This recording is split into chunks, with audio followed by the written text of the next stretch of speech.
All right, so in this video, I'm talking about what happened in April 2024 in terms of the market and what it means for you. You might be seeing your neighbor's home listed for sale and you've seen price reductions and you're wondering, man, is the market going down? What's going on? So we're going to go over the facts and then I'll maybe clear up a little bit of a disconnect that some people are seeing out there with what they're hearing with information like what I'm going to share and what you're seeing maybe in your neighborhood. So let's jump right in. Prices in Williamson and Davidson County were up between 10 and 13%, about 13% Williamson, about 10.5% in Davidson. That's median home price in April 24 compared to 23. That is significant. So hold that. Next thing is closings in Williamson County. In March, we actually had sales were really down in Williamson and Davidson compared to 23. And then here we are in April and closings are up nearly 16%. And over 9% in Davidson County. So after a sluggish March, we had a very, very strong April in terms of closings. So closings are up in April. Prices are up 10 to 13% median price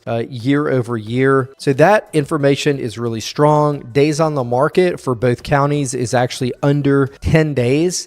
Important to note, that's for the homes that are going under contract. That's not for all homes that are listed on the market. Some homes are sitting on the market now and have been for 6 to 9 months. And so it's important to distinguish what is days on the market. And no matter the price range, no matter the market, whether it is advantageous to a buyer or a seller, we find that a process, having a partnership between an agent and yourself and going through a process of preparing the home and pricing it correctly based on the market and being really thoughtful about both of those things really creates a scenario like we just had last week, which is we went through a process, a weeks-long process. That's ideal if you have that time and you're committed to selling the home for top dollar and sort of positioning yourself a good place negotiating when you go on the market because it looks better than the competition and it's priced competitively. Just being thoughtful about those things. We ended up getting 10 offers and going over list price while other homes are sitting on the market wondering if they will ever sell. So it's important to know that less than 10 days on the market for the homes that are going under contract.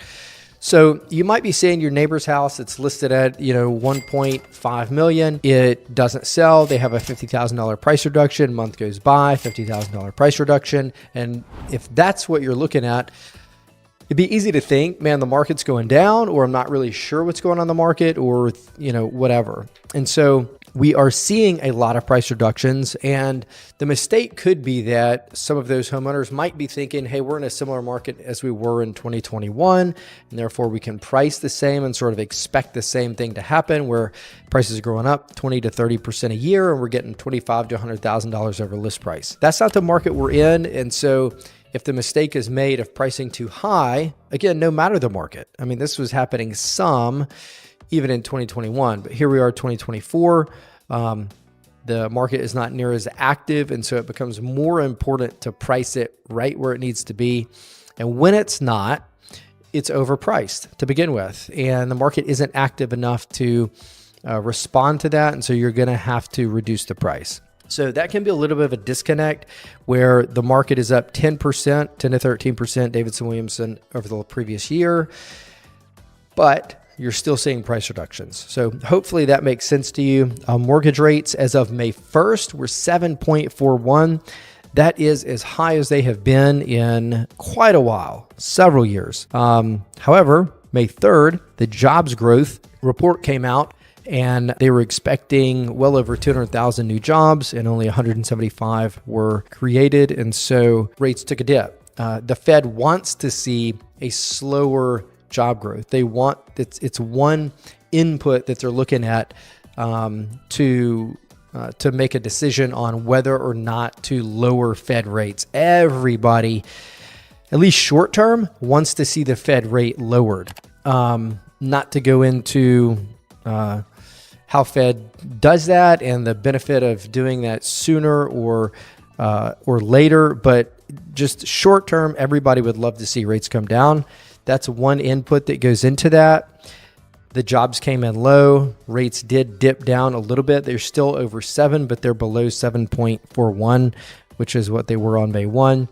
One of the dates to watch is going to be May 15th. That's the inflation report. At the beginning of the year, everybody was hoping, hey, we might see 2, 3, 4 rate cuts this year. That is no longer an expectation. It might happen once, or depending on the data, I think it's possible that we could even see a rate increase. Hopefully with this jobs report and hopefully with inflation numbers coming out May 15th, hopefully we see inflation cooling at a faster rate than what we have seen. And that will be good news for the Fed and good news for them to potentially lower rates. So that's what happened in April 24. If you have any questions about how this information is relevant to you, if you are thinking about selling a home, or if you're deciding on whether or not it's the right time to buy or sell right now, we'd love to talk with you and be a guide for that. So wherever you're seeing this, if you have any questions, drop them. We'll get them answered. I appreciate you watching, and we'll see you on the next market update.